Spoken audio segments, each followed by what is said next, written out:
Torah 35, dans la brochure c'est page 3. Et c'est le deuxième, on a commencé hier le deuxième paragraphe de la colonne. On est arrivé dans la page 4, pardon, la page 4. Comment je katouv, Kodesh Israël, Hashem, Reshit. C'est-à-dire que quand on a dit Kodesh Israël, Hashem, Reshit, donc hier on a expliqué que ce qui était Kadosh, tout ce qui était Kadosh, le principe de sainteté, c'est un principe de Reshit, c'est un principe de prémisse, de première chose, c'est-à-dire de base.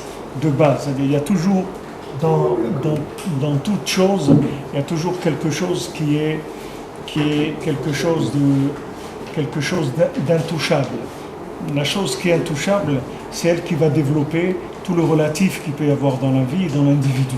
Mais pour ça, il faut avoir la foi dans certaines choses qui sont intouchables. Il y a des gens qui ont... Maintenant, dans chaque individu, ça change. Il y a des gens, par exemple, il y a des gens qui voleront jamais, même s'ils doivent mourir de faim, ils ne vont pas voler. Il y a des gens, ils ne vont pas voler à des pauvres, ils vont voler à des riches. Il y a des gens, ils vont voler, mais ils ne vont pas tuer. Il y a des gens, ils vont tuer, mais sans voler. Chacun, il a des choses comme ça qui sont en lui, qui sont immuables. Alors, maintenant, dans ce qui nous intéresse à nous, c'est de savoir que chacun, il a un point positif en lui, c'est qu'il a la partie divine d'Hachem. Donc, c'est pas de sa faute, il n'a rien fait pour ça. Donc, il n'a pas à s'enorgueillir de ça, mais d'un autre côté, il n'a pas non plus le droit de mépriser cette chose-là. C'est-à-dire c'est son point d'absolu qu'il a en lui, et ce point-là, il est indestructible. Ça ne va jamais se détruire, et ça ne peut jamais s'abîmer. Et c'est un point de développement qui peut se développer jusqu'à l'infini. Seulement, dans le cerveau, il y a des classifications. Dans la même chose qu'on classe des choses, qu'on dit, il y a des choses qui sont classées, par exemple, secret d'État, ou bien monument historique, ou bien des choses qui rentrent dans des classements. Dans le cerveau de la personne, il y a des possibilités de classer des choses dans des zones qui sont des zones immuables, des zones qui sont de l'absolu. Alors, maintenant, plus quelqu'un il va placer des choses importantes dans l'absolu, et plus il va être protégé par rapport au relatif du monde, c'est-à-dire que le monde et la vie, les fluctuations de la vie, ils vont pas le faire tomber, ils vont pas le déstabiliser sur ce qu'il veut faire en tout cas, même s'il se trouve dans une impossibilité momentanée, mais l'importance de la chose, elle est toujours présente et elle est immuable. C'est pour ça que chaque jour on prie pour que Mashiach vienne, pour la reconstruction du temple, etc. Parce que ça, c'est quelque chose qui est chez nous, qui est immuable. Maintenant, pourquoi on s'endeuille? Voilà, après, on va commencer le 17 Tammuz. S'il n'y a pas eu d'ici là la reconstruction du temple, alors on va commencer des 3 semaines. Parce que pendant ce temps-là, on va réalimenter chez nous la conscience de l'absolu du Beth Amikdash et du Mashiach. Et on a besoin de prendre conscience de ça. C'est-à-dire on a besoin de s'endeuiller sur la destruction du temple pour garder le contact avec la valeur de cette chose-là. Pour pas que cette valeur-là, elle s'émousse. Parce que quand les gens ils commencent à mépriser cette chose-là, alors ça commence à s'émousser chez eux. Au bout de quelques temps, après, ils ne savent même plus ce que c'est le Beth Amikdash, ils n'ont pas tellement si vous leur dites s'ils veulent qu'ils soient reconstruits ou pas, ils disent écoutez, qu'est-ce que ça va me changer, moi ma vie elle est comme ci, comme ça. Les gens ils se découragent. Alors que maintenant que le but de l'endeuillement, c'est pas de pleurer, c'est pas de pleurer, d'être triste. Le but de l'endeuillement, c'est de rentrer dans l'esprit, dans le côté éternel qu'il y a dans l'esprit, la chose, c'est-à-dire d'éterniser la chose dans l'esprit. C'est pour ça que c'est écrit que celui qui se lève à Chatzot, qui fait Tikkun Chatzot, alors on lui garantit qu'il verra la reconstruction du temple. Alors maintenant on peut demander, mais il y a beaucoup de gens qui ont fait Tikkun Chatzot toute leur vie, ils n'ont pas vu la reconstruction du temple. Il n'y a pas écrit qu'il la verra quand il sera reconstruit, il est écrit qu'il la voit maintenant, pas quand ça va être reconstruit pour tout le monde. Lui quand il se lève à Chatzot, il voit la reconstruction du temple. C'est-à-dire qu'il voit la reconstruction du temple, ça veut dire qu'il va vivre dans un niveau de conscience qui est la conscience d'un individu à l'époque où le Beth Amikdash il était reconstruit. Il était construit, il était sur pied. Qu'est-ce que ça veut dire le Beth Amikdash qui est sur pied? Ça veut dire qu'on a une preuve de l'absolu et une présence de l'absolu effective dans notre vie relative. C'est-à-dire que même quelqu'un, il était occupé dans ses affaires, il était là en train d'atteler ses chevaux pour aller faire labourer, etc.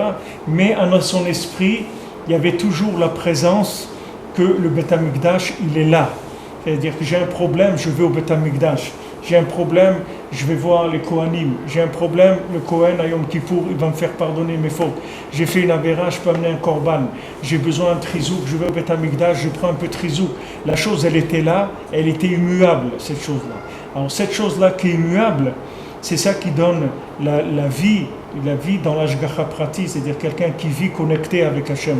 Parce qu'il prend une telle conscience de l'existence d'Hachem que toute sa vie, elle est connectée. C'est-à-dire toute la journée, il est connecté. Pour ça que la Gemara dit que celui qui se lève à Chatzot, alors il a un fil de chesed, de bonté, de miséricorde qui est sur lui toute la journée. Qu'est-ce que c'est la miséricorde? La miséricorde, c'est de se rappeler qu'il y a Hachem dans le monde. C'est ça la miséricorde. La miséricorde, c'est pas qu'il reçoit un paquet de frites. La miséricorde, c'est que Hachem, il a une conscience d'Hachem tout le temps. C'est ça la miséricorde. Pourquoi on faute? Parce qu'à un moment, on a oublié qu'il y a Hachem. C'est pour ça qu'on faute. Si on n'oubliait pas qu'il y a Hachem. On ne parle pas ici d'une mémoire de stockage. On parle ici d'une mémoire vive, pas une mémoire de stockage. Dans l'ordinateur, il y a la mémoire vive et il y a les disques durs. On ne parle pas du disque dur, on parle de la mémoire vive. C'est-à-dire qu'elle est vivante dans le cœur. C'est de cette mémoire qu'on parle, pas de la mémoire de stockage d'informations. Ça, c'est pas tellement important, cette mémoire-là. Même si elle est pleine, elle ne sert à rien si elle n'est pas branchée sur la mémoire vive. Et ce qu'on veut, c'est de la mémoire vive, c'est-à-dire une mémoire vivante. Donc, quand quelqu'un il se lève dans la nuit, et il fait Tikkun Chatzot, c'est-à-dire qu'il vient et il dit à Kadosh Baruch Hu, j'ai de la peine que ta maison elle soit détruite, parce que si ta maison était construite, alors ça aurait été autre chose. Maintenant, nous on pleure c'est sûr, quand il y a des choses comme ça qui se passent, des enfants d'Israël, Hachem Ishmor, qu'il leur arrive des choses comme ça, c'est terrible. Mais si vous lisez, vous voyez l'histoire de Bétar, vous allez voir combien des gens ils ont été tués à Bétar. Les nations, elles avaient des mois et des mois, elles engraissaient la terre avec le sang des gens qui avaient été tués. Il y avait des fleuves de sang qui descendaient vers la mer. À Bétar, rien que les enfants qui étudiaient la Torah, à Bétar, il y avait 400 synagogues. Dans chaque synagogue, il y avait 400 enseignants, et chaque enseignant, il a enseigné à 400 élèves. Vous savez combien ça fait? Ça fait 64 millions d'élèves. Il y avait à Bétar. 64 millions d'enfants qui étudiaient la Torah, il y avait à Bétar. 400 fois 400 fois 400, faites le compte, vous allez voir, ça fait 64 millions. C'est-à-dire qu'il y a, c'est vrai, ce qu'il y a c'est terrible, et la Shoah c'est terrible et tout, mais il y a eu des destructions massives du Ham Israël qui étaient beaucoup plus grandes que ces choses-là. Des catastrophes beaucoup plus grandes que ces catastrophes-là. À part ça, c'est que les enfants. On ne parle pas des adultes combien il y avait, mais que les enfants. Les adultes, il y avait des millions de gens qui ont été tués. Alors quand on lit ces choses-là, et on prend conscience de qu'est-ce que c'était ces moments de destruction qui sont venus dans l'Am Israël, et qu'on voit aussi aujourd'hui la destruction de la conscience humaine, c'est-à-dire à quoi les gens ils arrivent dans leur folie. Alors on pleure sur la destruction de l'humanité, et là où elle va l'humanité, donc vers quoi ça va. Et ça donne cette conscience-là, à ce moment-là, parce que comme c'est un moment qui n'est pas dans le temps vraiment, c'est un moment qui, comme je vous ai dit, on calcule avec 6 heures de la montre, pas 6 heures zmaniot, pas 6 heures de calcul par rapport à 12 heures par jour. On calcule toujours 6 heures de Chatzot, c'est toujours 6 heures, c'est-à-dire 360 minutes après la sortie des étoiles, parce que c'est écrit dans la halakha, parce que c'est un temps qui n'est pas de ce monde, c'est un temps de l'autre monde. Donc c'est pour ça qu'on calcule d'après un temps fixe, c'est-à-dire on ne tient pas tant du relatif de l'été ou de l'hiver, c'est-à-dire ça reste toujours 360 minutes. en été comme en hiver. Alors que le reste des choses, ça, c'est dans le relatif. C'est-à-dire en hiver, la journée elle est courte, en été elle est longue. Ça va selon les saisons. Mais le Zman de Chatzot, il ne bouge pas. Parce que c'est un temps qui est absolu, il n'est pas dans le relatif. Donc celui qui se lève dans ce moment-là, il prend la conscience de l'absolu. La conscience de l'absolu, ça veut dire qu'il n'y a que Hachem dans le monde, c'est tout, il n'y a rien d'autre. Il n'y a que Hachem dans le monde, tout le reste c'est rien que du relatif, c'est tout. Il y a une seule chose, c'est Hachem. Et Hachem il est en moi, et Hachem il a mis une Neshama en moi. Et cette Neshama-là, elle est extraordinaire. Et cette Neshama, elle est entièrement bonne. Et cette Neshama, elle est illimitée dans ses possibilités. Et ça doit rentrer dans une case dans mon cerveau où ça bouge plus jamais. C'est-à-dire qu'il n'y a rien dans le monde qui puisse me casser ou m'affaiblir. Maintenant, je peux être dans une situation où je ne peux rien faire pour l'instant, parce que je suis prisonnier dans un problème, je suis emprisonné dans une situation où je ne peux rien faire, mais ça ne change rien dans ma conviction de la valeur de ce que j'ai en moi. C'est une valeur. 6 heures après la tombée de la nuit ou 6 heures après la tombée de la nuit. 7 Kochavim. La sortie des étoiles. Aujourd'hui, c'est à peu près 2h15 du matin. C'est-à-dire que cette chose-là, dans les cases du cerveau, il faut faire rentrer ça dans une case qui est une case où on a de l'intouchable. Ça existe chez chacun. Chacun, il a des valeurs intouchables dans sa tête. Il y a des choses qui sont intouchables, c'est-à-dire que c'est des choses dans sa vie, jamais il pourra se faire tuer, mais ça, jamais il touchera. C'est-à-dire que jamais il portera atteinte à ces choses-là. Alors, la valeur de soi-même, il faut la rentrer là-dedans. Il ne faut pas en faire une valeur relative, il faut en faire une valeur absolue, pas relative. Il faut être sûr que je suis absolument bien. Absolument, c'est-à-dire pas relativement bien, absolument bien. Et ça c'est une base pour me donner la force dans le relatif d'arriver à tout. Maintenant, si j'ai relativisé ma valeur, alors maintenant, si je prends ma valeur, si elle est devenue relative, et que je vis dans une atmosphère relative, alors je vais arriver que dans la médiocrité. C'est la seule chose à quoi je vais arriver dans ma vie. C'est être médiocre, c'est tout. C'est le maximum où je peux arriver. Parce que cette valeur relative, elle-même déjà, elle est pas stable. Et le monde, qui lui aussi, il est dans la relativité totale, alors ça fait que les gens ils restent dans de la médiocrité pour la plupart des gens. Parce que le monde, il les a cassés, c'est-à-dire il en a fait des individus qui sont cassés. Alors ce que Rabbeinu dit ici, c'est que Kodesh Israël Hashem Réchit, c'est-à-dire Réchit dans la langue d'Israël, la base, le Réchit. Le Réchit c'est la base, c'est-à-dire la tête. La tête c'est que c'est Kadosh, c'est-à-dire Kol Israël, c'est Amcha Israël Kulam Tzadikim, c'est-à-dire tout le Am Israël c'est des Tzadikim. Ça c'est la base, c'est-à-dire tous ils sont Tzadikim. Après maintenant, il y a la relativité de ce monde. Il y en a qui sont arrivés à... C'est comme tu prends une équipe d'alpinistes, il y en a qui sont arrivés en haut, il y en a qui sont arrivés à la moitié, il y en a qui se sont tordus la cheville quand ils voulaient mettre leurs bottes, ils n'ont même pas commencé. Il y en a qui sont pris un marteau sur la tête, il y en a qui sont tombés à la moitié, il y a beaucoup de choses. Mais en tout cas, c'est des alpinistes tous. Parce que s'ils sont là, ça veut dire que s'ils sont arrivés là, ils sont présentés devant la montagne avec leur équipement, ça veut dire qu'ils ont été sélectionnés, c'est tous des alpinistes. Donc le Ham Israël, c'est tous des tzadikim. Ça doit être une certitude. D'accord ? Maintenant, combien il a été amoché par le relatif dans son apparence extérieure, ça c'est du ravalement de façade, ça s'arrange, c'est rien du tout. Mais la conviction de la valeur absolue du bien qu'il y a dans l'individu, ça c'est quelque chose qui est extrêmement important. Puisque Rabbeinu dit, si tu es sûr que l'autre, il est bien, alors il va sortir de tout le relatif qui lui a donné la tête qu'il a aujourd'hui. Tu vois la tête qu'il a aujourd'hui, c'est parce qu'il est passé par des courants relatifs très très importants et qui lui ont fait se perdre. Maintenant, quand tu le juges positivement, c'est-à-dire quand on te dit voilà, telle personne elle a fait ça, tu lui dis c'est pas possible, Cette personne ne peut pas avoir fait ça. Elle ne peut pas avoir fait ça. Alors, Rabbi Nathan il dit, quand on me dit qu'un juif, il n'est pas bien, je ne crois pas. Quand on me dit qu'un juif, il est mécréant, je ne le crois pas. Et il dit, même si lui-même, il me le dit avec sa bouche, je ne le crois pas. Parce que je sais que ce n'est pas ça qu'il a dans son cœur. Il est en train de le dire avec sa bouche, mais dans son cœur, ce n'est pas ça qu'il a.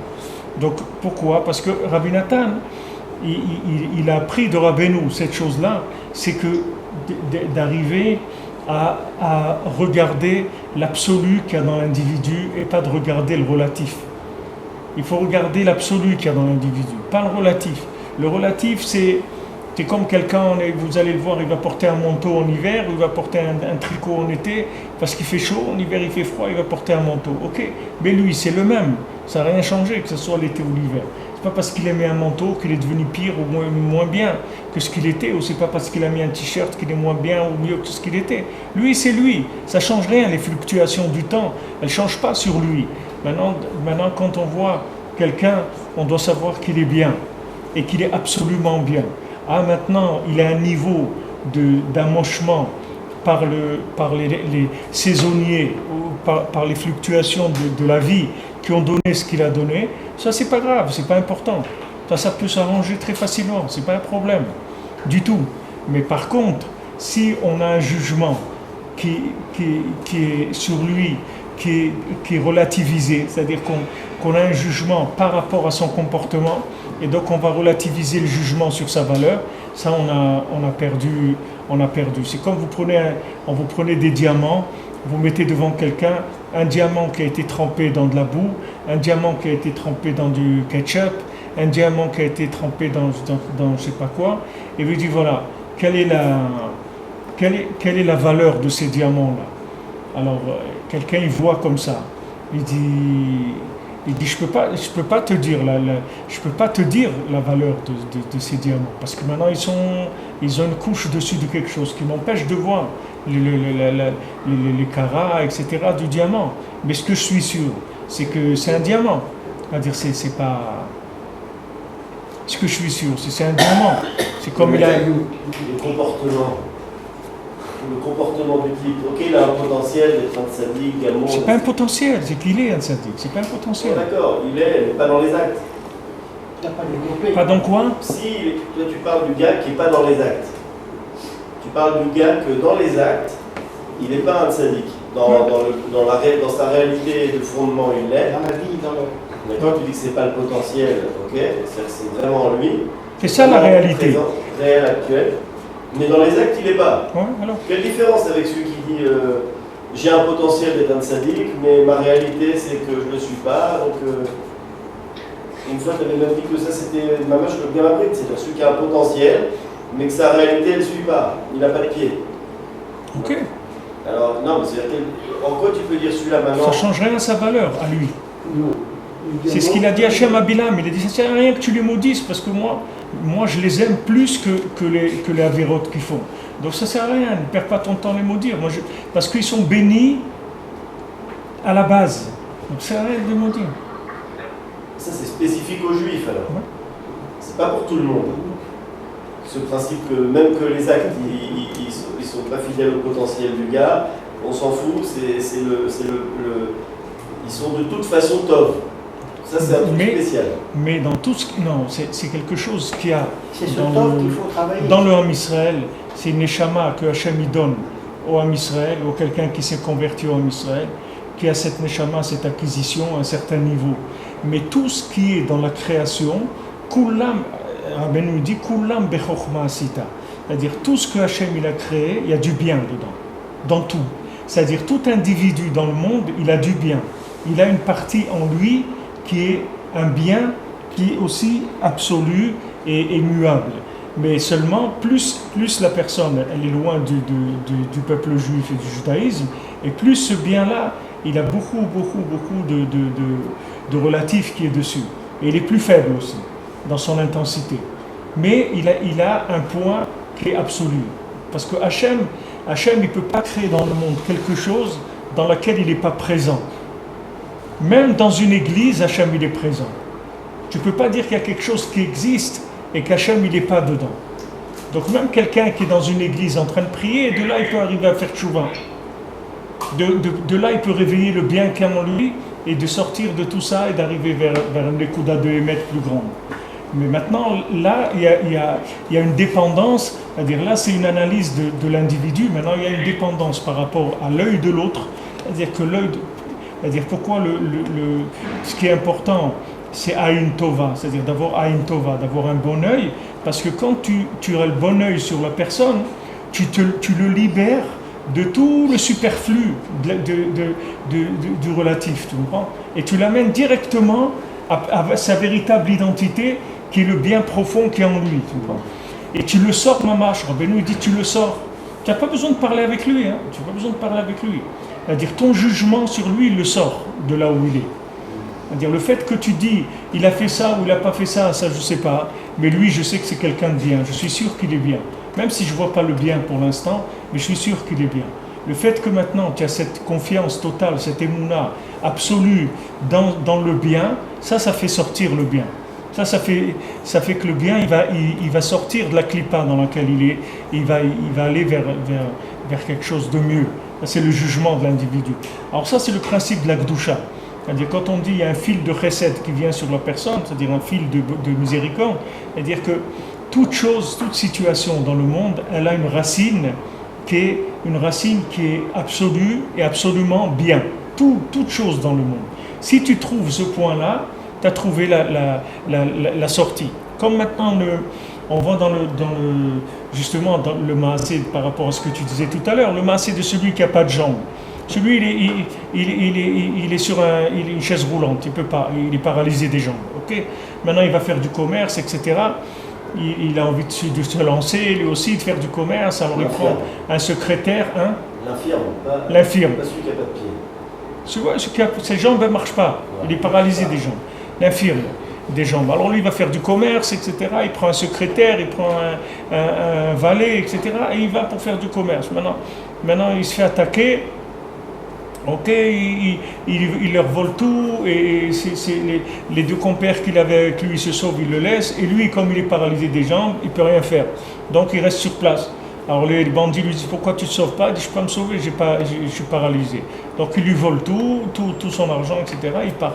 Et il le laisse avec un sac de pain qu'il avait, et puis c'est tout. Alors il mange le pain, après le pain se termine, il n'a plus de quoi manger, il se jette du carrosse, il se jette du carrosse, il commence à ramper, à manger de l'herbe. Ok, il mange de l'herbe, c'est tout. Et il devient de plus en plus faible, puisque l'herbe, il n'y a pas assez de vitamines, etc. Il commence à devenir de plus en plus faible, il rampe un peu plus loin quand il n'y a pas d'herbe, et comme ça. Et un jour, il goûte une herbe et il voit qu'elle a un goût qui n'est pas comme d'habitude. Alors il tire l'herbe et en dessous il y a un diamant. Alors il prend ce diamant-là et dès qu'il le prend dans sa main, ce diamant-là, il a des propriétés extraordinaires. Il l'emmène d'un bout du monde à l'autre, il va guérir ses jambes, il va rentrer dans un monde de mystique total où il va réparer, il va même attraper tous les bandits qui lui ont volé son argent, même tout l'argent qu'ils ont volé, là, tout le monde, il va les rattraper, et tout ça, etc. Il y a des tikkunim niflaim qui vont se faire. Donc maintenant, les maasé, comment il est arrivé à cette richesse extraordinaire et comment il est arrivé à se soigner? C'est parce qu'il est arrivé dans cette situation où les maasé, il est tombé, c'est-à-dire il était infirme des jambes. Et maintenant, il allait dans ce carrosse pour faire du commerce et on lui a tout volé, il est tombé mamache, c'est-à-dire il est tombé, il rampait par terre. Et de ça qu'il rampait, c'est de là-bas qu'il a trouvé le diamant. C'est-à-dire c'est là où il a pris conscience de la valeur qu'il avait en lui. Il a pris conscience de la valeur qu'il avait en lui. C'est-à-dire que cette situation, c'est elle qui lui a permis de lui révéler ce diamant. Alors qu'avant, il ne pouvait pas. Parce qu'avant, il avait de l'argent. Avant, il était sur un carrosse. Même s'il était infirme. Mais il était sur un carrosse. Il n'a plus eu d'argent. Il est tombé du carrosse. Et il a commencé à ramper. Et là, quand il a commencé à ramper, il a rampé, il a mangé de l'herbe. Et un jour, il a goûté une herbe qui avait un goût très spécial. Et quand il a tiré l'herbe, il a vu qu'il y avait ce diamant là. Alors maintenant, dans chacun, il y a ce diamant-là. Alors maintenant, on commence par avoir confiance, c'est-à-dire d'avoir la émouna, qu'il y a un diamant en nous. Parce que ce n'est pas de notre faute, ce n'est pas nous qui avons fait ça. C'est Hachem qui s'est placé en nous. C'est pas nous. On n'a rien là-dedans. On n'a aucun mérite d'avoir ça. C'est pas quelque chose qu'on a un mérite. C'est pas comme quelqu'un il a des oreilles, il va dire bon j'ai un mérite d'avoir des oreilles. C'est pas lui qui a fait ses oreilles. Il y a quelque chose de bien en lui. Il y a quelque chose d'absolu. Il y a quelque chose d'illimité dans tous les domaines qui se trouve en lui. Maintenant, lui, il doit chercher ça. C'est la seule chose qu'il a à chercher dans sa vie, c'est tout. C'est ça Hachem. Et quand il parle avec Hachem, pourquoi Rabbeinu dit de faire Hitbodedut? Pourquoi Rabbeinu dit de parler avec Hachem? Parce que quand tu parles avec Hachem, c'est cette chose-là qui se réveille en toi. C'est-à-dire que David Amelech, il dit, je me lève la nuit, je vais parler avec Hachem et je cherche mon souffle. C'est-à-dire, je cherche en moi, où il est ce point-là? Où il est ce point-là en moi? Ce point-là, il se recharge avec le dialogue avec Hachem. C'est comme si quelqu'un a une batterie en lui et elle se recharge quand il parle avec Hachem. Quand il parle avec Hachem, ce point-là, il se recharge. Et quand il arrive à un moment où il s'est chargé pour donner un contact, un contact sensible avec Hachem, ça y est, la personne elle est rentrée dans le dialogue avec Hachem permanent, c'est fini. Il a ouvert la ligne, c'est fini. Après, le contact est permanent. C'est fini, il a établi un contact, ce contact il va être permanent. Ça ne va plus s'arrêter. Mais il a fallu investir. Pourquoi? Parce qu'avec la parole, il a établi ce contact-là en développant le point qu'il avait en lui. Au début, il a été Be'emuna Gnura, c'est-à-dire que de la confiance dans la méthode et la confiance dans Hachem. Il a commencé à parler, jusqu'à ce que le contact il se soit établi. Et ça, c'est valable. Ça, tout le monde, tout celui qui fait Hitbodedut et qui a un petit peu d'expérience dans la Hitbodedut, il va remarquer ça. C'est-à-dire que quelqu'un, il vient, il parle. Au début, il parle. Et à un moment, il y a un branchement qui se fait. Et à un moment, il se met à parler, mais c'est autre chose complètement. Et le temps n'existe plus. Là, il peut rester 2 heures ou 3 heures, c'est fini. Il y a plus de temps. C'est-à-dire, ça y est, il y a un contact qui s'est fait. Et là, les paroles qui viennent, elles sont plus des paroles qui sont forcées, qui sont cherchées, ça parle, c'est tout. Ça parle avec Hachem. Ça s'arrête pas. Il y a que, quand lui, il décide d'arrêter, il va s'arrêter. Mais on voit que la ligne, elle s'est mise en connexion. Quand quelqu'un il a l'habitude de faire Hitbodedut, il arrive de temps en temps à ces choses-là. Bien sûr, c'est pas tous les jours que ça se passe. Si quelqu'un il a le mérite, il peut vivre comme ça tout le temps. C'est un grand niveau. Mais c'est un niveau en tout cas auquel le Rebbe veut nous amener. Il peut nous amener et il veut nous amener. Et celui qui sera arrivé à Shrelo et celui qui ne sera pas arrivé, il verra dans l'Olam Haba comment s'il avait écouté le Rebbe, il serait arrivé. Il serait arrivé. Donc ce qu'il faut chercher, Pachou, il faut arrêter d'investir dans le relatif, il faut investir dans l'absolu. Il y a des choses qui sont absolues dans la vie, qui sont du domaine de l'absolu. C'est là où il faut s'investir. Il faut s'investir en Eretz Israël, il faut investir dans l'âme Israël, il faut investir dans le Shabbat, il faut investir dans ses enfants, il faut investir dans des choses qui sont du real estate, c'est-à-dire qui sont des valeurs sûres, des choses qui sont sûres. Pas l'immobilier.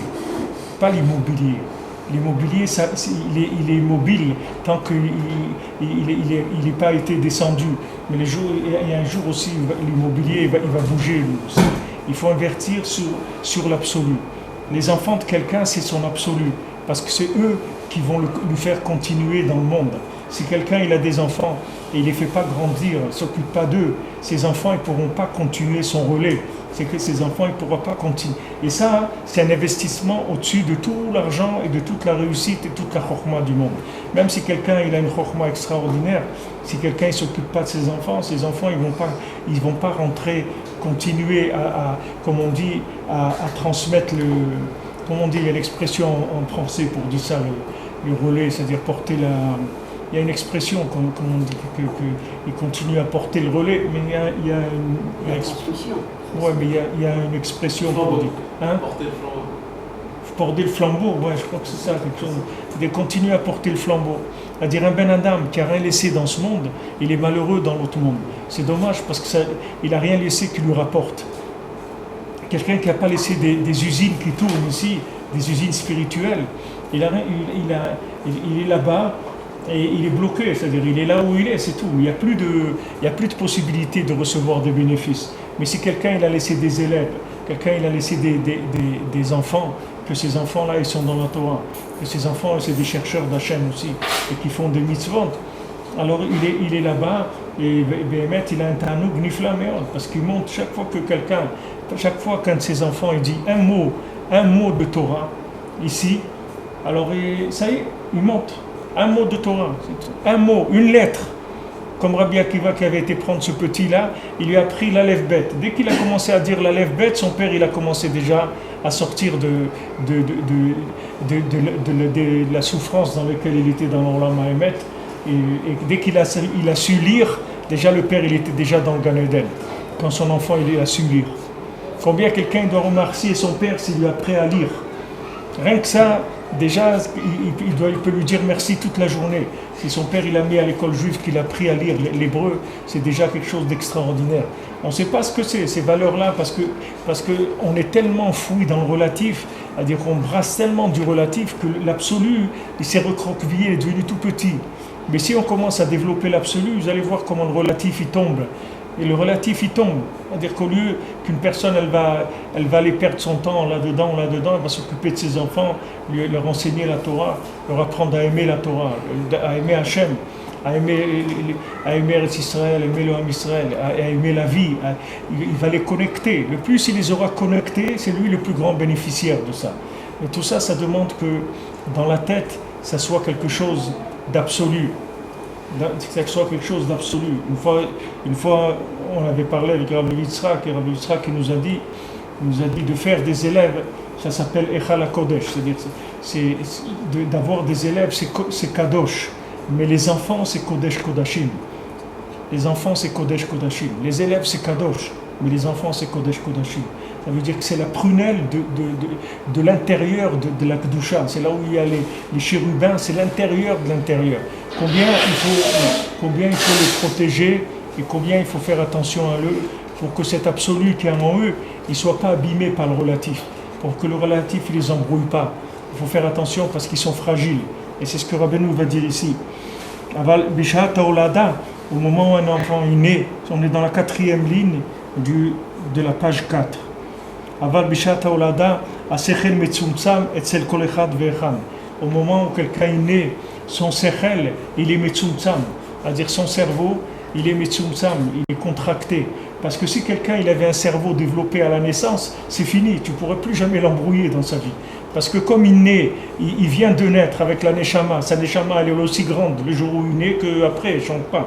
Sa neshama elle a toute son intensité. Mais comme le sechel, il ne peut pas recevoir de la neshama de façon importante parce qu'il est tout petit, donc la personne elle va commencer un développement. Dans ce développement, elle va avoir le choix entre des éléments qui sont absolus et des éléments qui sont relatifs. Il y a le Rav Grossman là, de Migdal HaEmek. Vous connaissez le Rav Grossman, il est très connu en Israël. Il vient à Ouman, c'est un Breslever, il vient à Ouman. Alors de ces 3 enfants-là qui ont été assassinés, le plus grand, Ifrar, il était chez lui le jour de sa bar mitzvah. Il a demandé à ses parents, moi le cadeau de bar mitzvah que je veux pas de cadeau, je veux vous emmener chez le Rav Grossman.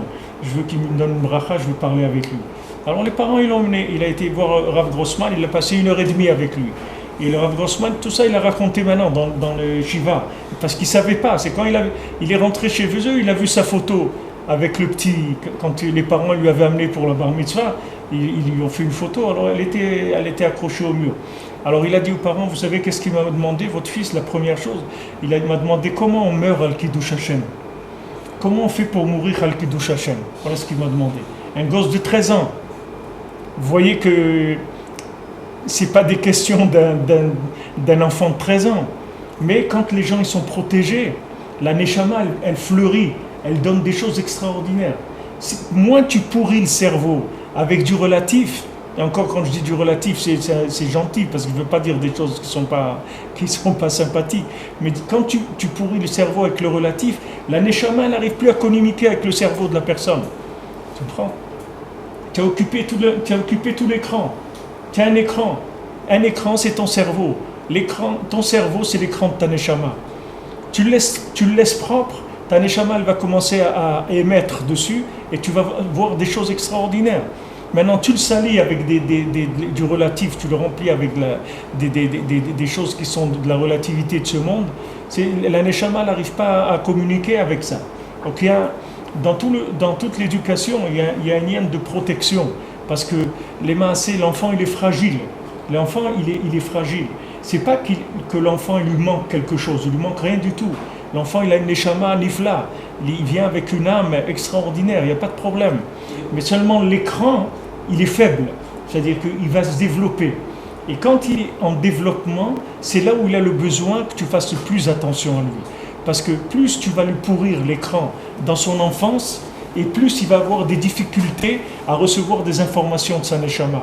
Plus son écran, il est propre quand il est petit, plus tu as gagné. C'est-à-dire que l'enfant, s'il est protégé dans les premières années de sa vie, c'est fini. Il a une communication avec son âme qui est extraordinaire. C'est pour ça que tu verras beaucoup d'enfants qui sont des enfants qui étudient la Torah et tout, qui vont te poser des questions qui sont complètement au-dessus de ce que tu peux imaginer. Tu te dis, mais comment un enfant comme ça, de 7 ans, 8 ans, il peut poser une question comme ça? Tu ne comprends pas pourquoi. Mais c'est sa neshama qui se manifeste dans son cerveau. Il peut poser beaucoup de questions, il peut te dire toute la Torah entière. S'il a un esprit qui est propre, il reçoit de sa neshama des informations extraordinaires. Mamash extraordinaire. Pour ça, il faut protéger. Le écart de l'éducation, c'est de protéger. C'est pas de remplir, c'est de protéger. Nous, on croit que éduquer, ça veut dire remplir d'informations. Mais c'est pas vrai, c'est pas de remplir d'informations. C'est de conserver la propreté de l'écran, de manière à ce que après l'appareil de la neshama puisse diffuser sur le cerveau. C'est ça qu'il faut. Mais les gens, ils croient qu'ils remplit le cerveau avec du bien et rempli avec du mal, et après ça va s'arranger, que quand il va grandir, il va comprendre. Mais il n'y a rien à comprendre. Il n'y a rien à comprendre. Il n'y a rien à comprendre du tout. C'est pas la peine de comprendre. Il faut juste recevoir, c'est tout. Il faut que l'écran puisse recevoir la diffusion des images, c'est tout. Si l'écran est propre, il n'y a rien à comprendre, tout est compris déjà. Je veux dire que le bien, c'est-à-dire que l'enfant, les khatrilé, il est bien, donc il n'y a pas besoin de le remplir de bien, il faut simplement protéger l'écran des impuretés, voilà. De manière à ce qu'il laisse sortir le bien qui est en lui. Si on remplit l'enfant avec des choses même ou bien, mais que l'écran on laisse se salir, alors c'est sûr qu'à tout moment il peut se faire détourner même si on l'avait bien éduqué, soi-disant. Bien sûr, parce que c'est des choix, tu lui donnes des choix après, tu le places devant des choix. Bien que ce monde-là, ça soit des choix, c'est comme des gens qui me disaient ça, ils me disaient, mais vos enfants, comme vous les éduquez, vous les laissez pas, vous laissez pas libres de choisir. Je lui dis, votre fils, il est debout sur la voie ferrée, il a envie, vous le laissez libre d'être sur la voie ferrée, debout sur le train, les trucs, vous le laissez. Je dis, pourquoi vous le laissez pas? Il est libre. Il dit, non, mais je vois que c'est dangereux, il va se faire tuer par le train. Je dis, mais c'est la même chose. Moi, je vois que c'est dangereux pour lui, il va se faire tuer pas que par le train. Il y a des centaines de choses qui peuvent l'abîmer. Donc je le protège. Je le mets en avant déjà. C'est-à-dire que je l'ai déjà 90% de ses choix, je l'ai évité déjà. 90% des erreurs qu'il peut faire dans sa vie, elles sont évitées déjà. Donc la marge de manœuvre, elle est très très limitée. C'est-à-dire pour se tromper. Elle est très très limitée. Il ne peut pas aller bien loin. Parce qu'il a déjà dans son cerveau, il est rentré déjà des éléments qui sont des éléments d'absolu. C'est-à-dire qu'il s'est passé directement de la neshama sur son cerveau et il a ce qu'on appelle le sechel eyuni, c'est-à-dire il a un cerveau qui s'est construit avec sa neshama. Et ça, c'est un cerveau, tu peux jamais le contredire ni le détruire. Il n'y a rien dans ce monde qui puisse détruire un cerveau comme ça. Tu vois dans le Zohar, tu vois le fils de Rav Amnouna Saba, il y a des tzadikim qui rentrent chez lui. Le fils de Rav Amnouna Saba, il n'a même pas la bar mitzvah, tu vois, c'est un petit enfant. Et tu vois ce qu'il savait, c'est incroyable. Tous les tzadikim, ils étaient là, ils passaient chez eux, ils lui embrassaient la tête, ils lui embrassaient les mains, ils voyaient tout. Quelqu'un est rentré, il n'avait pas fait schéma, il disait, sa mère lui dit, dis-lui bonjour au tzadik, il dit, je dis pas bonjour à quelqu'un qui n'a pas fait schéma. Alors il a dit, c'est vrai, ce matin je me suis occupé d'un khatan ou kala, on s'est coupé qu'il n'y avait pas de quoi faire le mariage, c'est vrai qu'on n'a pas fait encore le schéma. Mais il voyait tout le gosse, c'est un petit enfant. Pourquoi il voyait tout? Parce que l'écran, il n'était pas pourri. Les gens croient que quelqu'un est né vide et il faut remplir le sac. Mais c'est pas vrai. Quelqu'un est né plein, il ne faut pas l'abîmer, c'est tout. Il ne faut pas l'abîmer, c'est tout. Si tu ne l'abîmes pas, tu vas en faire un être heureux. Parce qu'il est vraiment plein, parce qu'on dit que l'âme, d'un côté, elle arrive dans le 40e jour de la grossesse, et de l'autre côté, il y a 3 étapes. Il y a la mitzvah, la bar mitzvah et le mariage pour avoir ce qu'on met destin des chamas. Donc il n'est pas vraiment complet. Il y a une préparation pour l'éducation, si on parle d'éducation, une préparation jusqu'à la bar mitzvah. Il y a 13 ans où on va compléter encore un niveau de neshama. Non, c'est des niveaux. C'est des niveaux de neshama. C'est-à-dire qu'il y a des étapes où tu reçois des niveaux parce que tu n'as pas les récipients pour recevoir ça à la naissance. Donc c'est pas ça l'éducation, de préparer aussi les récipients Mais c'est ça, préparer les récipients.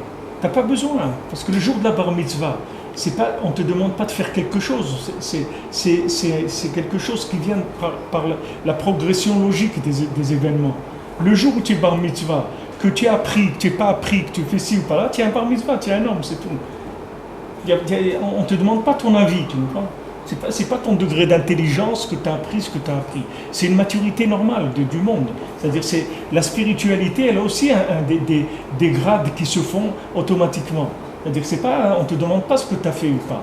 Mais par contre, si tu ne l'as pas préparé avant à faire le bon choix, à ce moment-là, si lui, il a 13 ans et il a sa tête pour que tu lui achètes un ski nautique là, pour aller sur la mer et tout, c'est là où il a sa tête, tu me prends? Alors la neshama qui vient à 13 ans, il ne peut pas la sentir, il ne peut même pas sentir qu'elle est là. Il ne peut pas sentir parce qu'il a rempli, il a couvert l'écran il a badigeonné avec des bêtises, tu me prends? Donc c'est pas... Ça, toi tu parles maintenant du développement. Et moi, je te parle de la base, c'est-à-dire à la base. À la base, occupe-toi de lui, c'est-à-dire, Bémet, occupe-toi de lui avant sa naissance déjà, c'est-à-dire quand tu le conçois avec des bonnes pensées, et après, occupe-toi de lui comme il faut, c'est-à-dire qu'il prenne le lait de sa maman autant de temps qu'il puisse. Tout ça, c'est des choses qui aident pour que l'enfant il soit le plus pur possible. Mais ne crois pas qu'il faut que tu le remplisses. Il y a des gens, ils se disent, ouais, il faut le remplir tout le temps. Mais c'est pas vrai, parce qu'un enfant, il apprend toute la Torah. On doit le laisser, c'est-à-dire, on doit le laisser découvrir par lui, ou des fois il va apprendre des parties de Torah, ou des parties de rôle, des choses de la vie qu'il ne découvre pas lui-même, par le vecteur du jeu. Donc il faut le laisser apprendre ce qu'il lui recherche, sans lui imposer ce qu'on veut. Non, c'est pas qu'il ne faut pas lui... Au contraire, il faut que tu lui imposes ce que tu sais qui est bien pour lui. Ça fait partie de le protéger. C'est-à-dire que tu ne vas pas le laisser libre. Si tu vois qu'il veut aller vers des bêtises qui sont dangereuses pour lui, c'est sûr que tu ne vas pas le laisser libre. Mais Rabbeinu, il dit que qu'on réussit plus l'éducation, qu'on laisse l'enfant grandir. C'est-à-dire qu'on n'est pas sur lui tout le temps en train de lui faire des bises et des trucs et tout. Qu'on le laisse un petit peu comme ça, seul. Mais ça ne veut pas dire que tu le laisses dans la rue. Tu le laisses dans un contexte qui est protégé. Mais dans son contexte protégé, tu n'es pas sur lui tout le temps. Il ne faut pas être sur lui, il faut le laisser grandir parce qu'il a tout pour grandir. Les mains, il n'a pas besoin de toi. Il a besoin que tu ne l'abîmes pas, c'est tout. Mais il n'a pas besoin de toi tellement. Il a besoin, rien comme on dit, une garderie, c'est tout ce qu'il a besoin. Il a besoin de la garderie, c'est tout ce qu'il a besoin. Qu'est-ce que c'est une garderie si on protège? Hein? Il a besoin de l'amour de la famille, du cocon où il est. Oui, il a besoin des parents. Oui, c'est ça. Mais ça, les parents ils donnent un exemple qui est pas bon. Alors qu'est-ce que vous voulez faire? Il ne faut pas s'étonner sur ce qui se passe. La garderie, ça veut dire choisir ses jouets finalement. On choisit juste notre comportement, c'est ça ses jouets. Ce qu'il va avoir autour de lui. Ses repères, tu lui donnes des repères. Il faut que tu lui donnes des repères par rapport à la mémoire de sa neshama. Le petit, il aime Spider-Man, je vais lui parler de David Ameller. Le petit, il aime truc, je vais essayer d'orienter sur des choses où il a sa vitalité de toute façon. Mais c'est pas lui, il n'aime pas ça. Ouais. Ne crois pas qu'il aime. Ouais. Lui, il n'aime pas ça. Seulement, le point, si tu veux, sur son écran, qui est taché par quelque chose, ça fait que le contact, si tu veux, au lieu que sa neshama, elle lui donne une référence, alors le dimion de ce monde, il lui donne une autre référence. Tu comprends? Tu comprends ce que je veux dire? Oui. C'est-à-dire que tu as un récipient. Ce récipient-là, il doit recevoir quelque chose. Parce que la vie, elle est là et elle attend personne. Tu comprends? Un enfant, il tourne à une vitesse énorme d'enregistrement d'informations. Maintenant, ton travail, c'est de lui montrer des éléments qui sont préenregistrés déjà dans son cerveau par la Neshama. Tu comprends? Il connaît la Torah déjà. Il faudrait que tu lui rappelles, c'est tout. Mais il connaît la Torah. Tandis que ces ch'touillottes-là, il ne les connaît pas. Tu comprends? Il ne les connaît pas du tout et ça ne l'intéresse pas du tout. Mais seulement, si tu laisses vide, si tu laisses l'écran vide, c'est-à-dire que s'il n'y a rien, alors ça va se remplir avec des bêtises. Tu comprends? Il ne faut pas que tu laisses l'écran vide. C'est-à-dire qu'il faut que tu crées une atmosphère où la Neshama, elle communique avec l'enfant. Il faut que tu fasses attention à mettre un maximum de repères qui soient des repères qui sont absolus. C'est-à-dire qui viennent du monde de l'absolu. Sans forcer. Sans forcer. Sans forcer. Non. Si tu forces, ça ne vaut rien. Le gosse, il voit un bateau, il veut monter dessus. Ou le gosse, si par exemple, il y a aussi le cas, il ne faut pas savoir qui on est aussi. Si je sais que moi, de toute façon, moi ou ma femme, on va être obligé quand même d'aller un peu à la mer, un peu machin, un peu truc, si je suis pas moi au niveau de ce que je veux lui montrer, il va y avoir un décalage. Il faut trouver une harmonie. Oui, bien sûr qu'il y a une harmonie. C'est-à-dire que maintenant, tu peux, si tu veux faire tu peux avoir un enfant qui va être à un certain niveau. Mais tu peux avoir un enfant que ça prendra encore une génération pour qu'il arrive à un certain niveau. C'est ces enfants qui arriveront à quelque chose de chacun de là où il vient et par rapport à ce qu'il peut faire. En tout cas, si tu te tues dans la Torah, c'est-à-dire si tu tues ton image, tes fantasmes dans la Torah, tu peux être sûr que tes enfants, tu vas les remplir complètement. Parce qu'un enfant, quand il voit des parents qui ont donné leur vie pour la Torah, ça, c'est un repère qui est au-dessus de tout le relatif de ce monde. Tu comprends? Quand tu vois des parents qui donnent leur vie pour quelque chose, alors tous les repères, tout le relatif de ce monde, il disparaît. C'est fini. C'est rien du tout, tu comprends? Ça ne peut pas accrocher. Parce que c'est quelque chose qui est, si tu veux, le Messirut Nefesh, c'est un comportement de l'absolu. Le fait que quelqu'un il donne sa vie pour quelque chose, qui fait des efforts qui sont au-dessus de la norme, ça, c'est de l'absolu dans le comportement. C'est pas du relatif. Donc ça donne une force extraordinaire aux enfants, quand ils voient ça. Plus il verra des valeurs immuables chez toi, plus il verra des comportements qui sont déterminés, et plus ça c'est des choses qui sont chez lui aussi pris comme ça, ce sont des repères qui sont forts chez lui.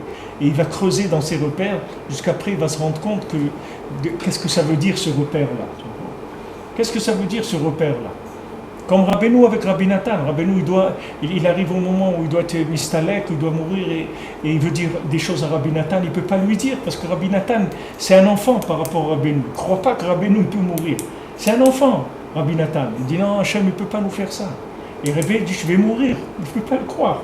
Il dit je ne peux pas. Comme un enfant, même si son père lui dit ce qu'il lui dit, il ne peut pas le croire. Il ne peut pas croire. C'est incroyable. C'est pas quelque chose qui rentre dans des kélim d'un élève, que son rave il va partir, il a 38 ans, qui va partir. C'est quelque chose qui est pas croyable, tu comprends? Alors qu'est-ce qu'il a fait Rabbeinu? Il le regardait, c'est tout. Mais des heures, il le regardait. Et après, dans sa vie, à chaque fois qu'il est passé par des situations, il a vu le regard de Rabbeinu qui correspondait à cette situation-là. Que dans le regard, il était en train de lui dire, il va t'arriver ça et ça et ça, sois fort et truc. Mais au lieu de lui dire avec des mots, que ça aurait pu être quelque chose de beaucoup plus facile, parce qu'il l'aurait mis il aurait écrit, ça y est, il aurait eu toute la suite qui était tracée, c'était par des regards, tu comprends?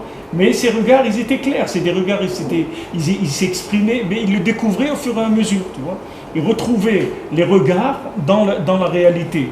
Alors c'est ça, le chinour, c'est ça. L'éducation, c'est ça. C'est que tu places, si tu veux, des repères, de manière à ce que les situations du relatif, elles vont réveiller les repères de l'absolu que tu as placés. Toi, tu as placé des petits repères d'absolu.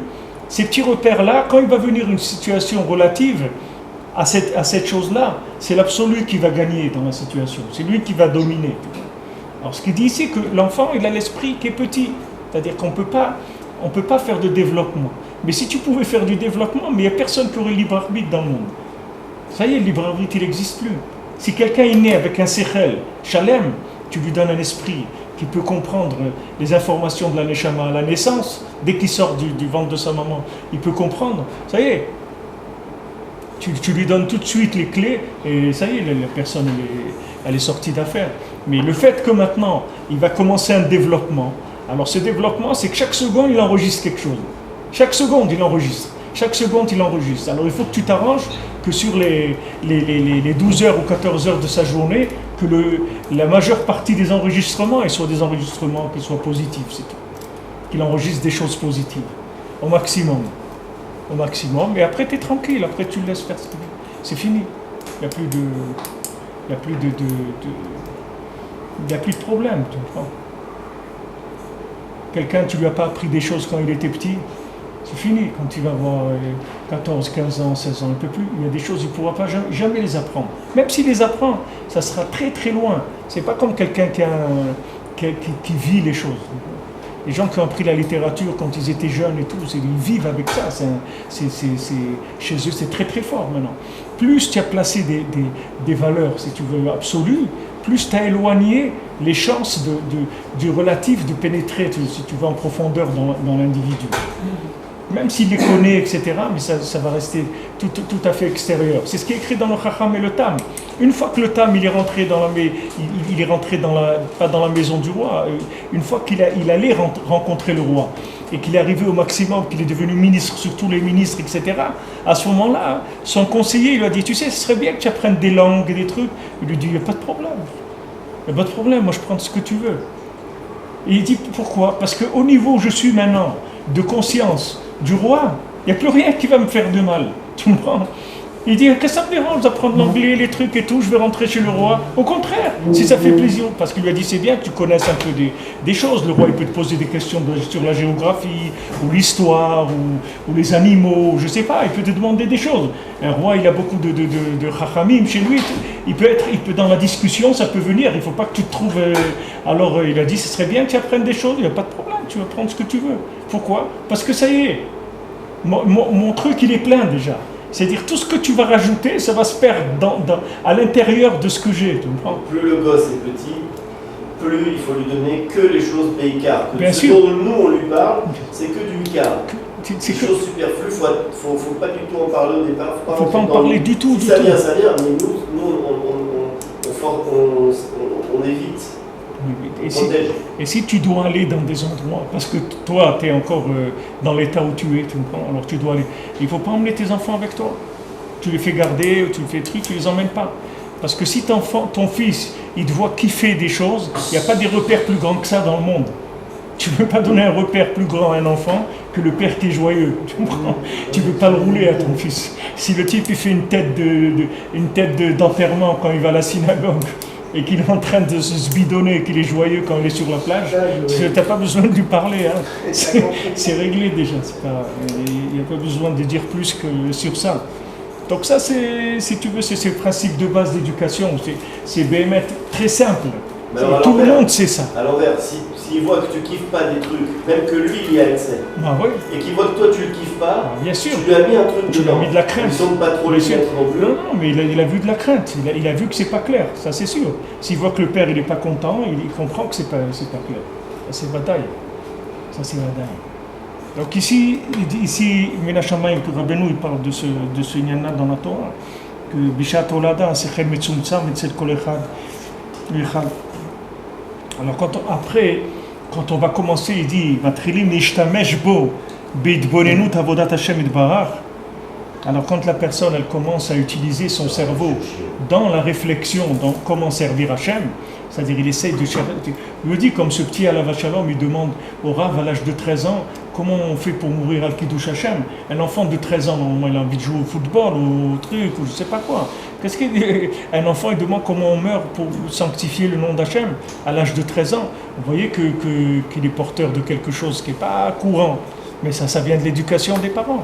Ça vient d'abord de la conception, comme les parents ils l'ont conçu, c'est des parents qui sont propres, et comment ils l'ont éduqué aussi proprement, c'est-à-dire dans des choses qui ont fait sortir le meilleur qu'il y a dans l'enfant, c'est-à-dire il reçoit de sa neshama. Tout le monde a une neshama, il n'y a personne qui n'a pas de neshama, tout le monde a une âme, rien qu'il faut la laisser s'exprimer. Elle ne peut pas s'exprimer si l'autre il brouille sans arrêt les messages, c'est-à-dire il fait du bruit sans arrêt. Ça fait du bruit pour ne pas laisser la neshama s'exprimer. Alors il dit ici que le sechel il est metzumtzam, tu commences à l'utiliser dans la réflexion, dans la Avodat Hashem, azay sichlo olech vegadol. Alors à ce moment-là, son sechel il va commencer à grandir. Mosh katuv va terev chokhmat Shlomo, que la sagesse de Shlomo elle a commencé à se multiplier, c'est-à-dire à devenir quelque chose d'extraordinaire. Uksh'adam machnis betor sichlo hakodesh machshavot chitzoniot. Maintenant, quand un homme il rentre dans son cerveau qui est saint, tu vois, il te dit sichlo hakodesh. Il ne te dit pas Sichlo, que c'est une machine neutre. C'est une machine qui est conçue pour le Kodesh. C'est pas une machine qui est faite pour n'importe quoi. Le Sechel, il est Kadosh. C'est-à-dire c'est quelque chose, le cerveau de la personne, son esprit, il est saint au départ. Tu vois, il ne te dit pas, le Sechel, il a n'importe quoi, c'est une machine neutre. Non, au contraire, elle est orientée déjà vers le positif et vers le bien. Voilà. Au départ déjà.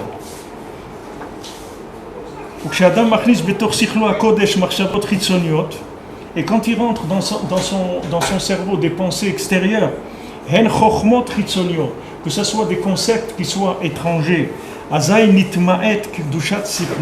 alors la sainteté de son esprit, elle se diminue. Selon la place que la sagesse extérieure, elle a pris dans son cerveau. Donc c'est pas difficile, il y a un bout de terrain et on se le dispute, c'est tout. C'est-à-dire il y a un périmètre dans le cerveau et vous savez, on jouait, quand on était petit, on jouait dans les trucs des pays là. On plantait un couteau, on traçait, on faisait un cercle ou un carré, je ne me rappelle pas. Et on plantait un couteau et avec ce couteau on traçait, voilà c'était la portion qu'on avait. C'est-à-dire le but c'était de prendre tout le terrain. Mais à chaque fois qu'on plantait quelque part, l'angle dans lequel on plantait, alors au début, dès que tu le plantes, tu traces, après tu traces, tu plantes ailleurs, tu prends un morceau, et selon les morceaux ça devient de plus en plus difficile. Mais c'est le cerveau de la personne, c'est ça. C'est une superficie, à qui est-ce qui va la prendre, c'est tout. Qu'est-ce qu'il va l'apprendre? Mais il y a un avantage, c'est qu'au départ, normalement, il est pré-rodé pour la Gdusha. Il y a un avantage. C'est-à-dire que normalement, il est pré-rodé il a plus d'affinité au départ. Il ne faut pas faire d'erreur. Voilà. Il ne faut pas faire de grosses erreurs. Des horaires avec des gros sabots. Tu ne prends pas trop des grosses erreurs. Mais normalement, il est pré-rodé pour le bien. Et normalement, il aura une tendance à chercher le bien. Si tu le laisses, tu le protèges. Si tu le protèges. Et ça, nous, on a vu quand on était en France et qu'on avait demandé à Rav Levi Yitzhak pour l'école, pour faire un cheder, et qu'on devait faire notre école, etc. Il nous avait dit que si l'école, elle n'est pas bien, si les écoles qu'on vous propose, elles ne sont pas bien, vous le gardez à la maison. Tu mets à la maison, comment on va faire? Il dit, ça fait rien, il vaut mieux qu'il reste à la maison que d'aller dans une école qui n'est pas bien. Tu comprends? Parce que tu vas aller dans une école qui n'est pas bien. Attends, qu'est-ce que c'est une école qui n'est pas bien? C'est une école où ils apprennent la Torah. On ne parle pas même d'une école qui n'est pas bien, où ils apprennent de l'aïkido. Je ne parle pas non, c'est une école de Torah. Mais si c'est pas bien, c'est-à-dire que c'est pas cachère, il y a des trucs là-bas qui sont pas bien, il vaut mieux que tu le gardes à la maison. Il vaut mieux qu'il apprenne le quart de ce qu'il va apprendre, ou le 10e, mais il va rester propre. Tu comprends? Ouais, c'est pas facile, je sais que c'est pas facile. D'abord, on ne peut pas mettre son enfant à l'école, on est marié. Tu es là. Tais-toi. On est marié pour le meilleur. Que pour le meilleur. On est marié que pour le meilleur. Donc, la Gdusha du Sechel, elle se diminue selon Sauf qu'il peut. Sechel Chitzoni, Betok Sechel HaKodesh. Alors, qu'est-ce qui rentre? Il rentre des concepts qui sont des concepts extérieurs dans le Sechel HaKodesh. C'est-à-dire que que maintenant, ces concepts-là, ce sont des machines, c'est-à-dire eux-mêmes, ce sont des machines. Alors quand la personne elle a enregistré des machines à fabriquer des choses qui sont pas bien, alors voilà, c'est ce qui tourne dans l'intérieur du cerveau de la personne, en permanence. Et après, c'est extrêmement difficile de se débarrasser de ça. Extrêmement difficile, parce que c'est des cerveaux, des choses qui sont mises qui sont dans le cerveau. C'est-à-dire, le gars, il n'a pas la Bechira, il n'a pas le choix. Ne dis pas qu'il a la Bechira, il n'a pas le choix. Le seul choix qu'il a, c'est s'il arrive dans la Emouna, comme il fait Rabbi Nathan, c'est qu'il arrive à mettre son cerveau à la poubelle. C'est la seule chose. Mais ça, c'est très très difficile. C'est rare les gens qui arrivent à ça. Rare les gens, très rare. Pour la plupart des gens, ils enlèvent un peu de leur cerveau, ils croient qu'ils vont mourir. Ils peuvent pas, parce qu'ils disent attends, je peux pas. Je pense donc je suis ce que je pense et je suis, c'est ça moi. Tu veux m'enlever ce que je pense, c'est-à-dire tu veux. Et ça, c'est quand la personne réalise ça. Mais la 80% des gens, ils savent pas que ce qu'ils pensent, c'est pas eux, c'est des machines qu'on leur a placées dans le cerveau. Eux ils croient que c'est eux qui pensent ça, mais c'est pas eux qui pensent. Quand tu interviews un bonhomme sur un plateau de télé et tu lui dis monsieur, qu'est-ce que vous pensez de ça? Et lui il dit voilà, je pense ça. Lui il croit que c'est lui qui parle, mais c'est pas lui qui parle. C'est les cerveaux qu'on lui a placés dans les machines qu'on lui a mis dans son cerveau, c'est elle qui raisonne et qui parle. C'est pas lui, tu comprends? Parce que lui, c'est pas tout ça, Bichlal. Mais comment il a laissé son cerveau se faire remplir de machines à penser, si tu veux, de concepts tout près, et qui développent d'autres idées, et qu'après qui font des rapports entre eux, etc. C'est ça le cerveau de la plupart des gens. Mais avant d'avoir un cerveau propre, c'est un niveau Madriga Eliona. Mais il faut savoir, c'est que ça qui reste du bonhomme. Quand le bonhomme vient se coucher dans son trou, la seule chose qui va rester, c'est les parties propres de son cerveau, c'est tout. Tout le reste, ça disparaît.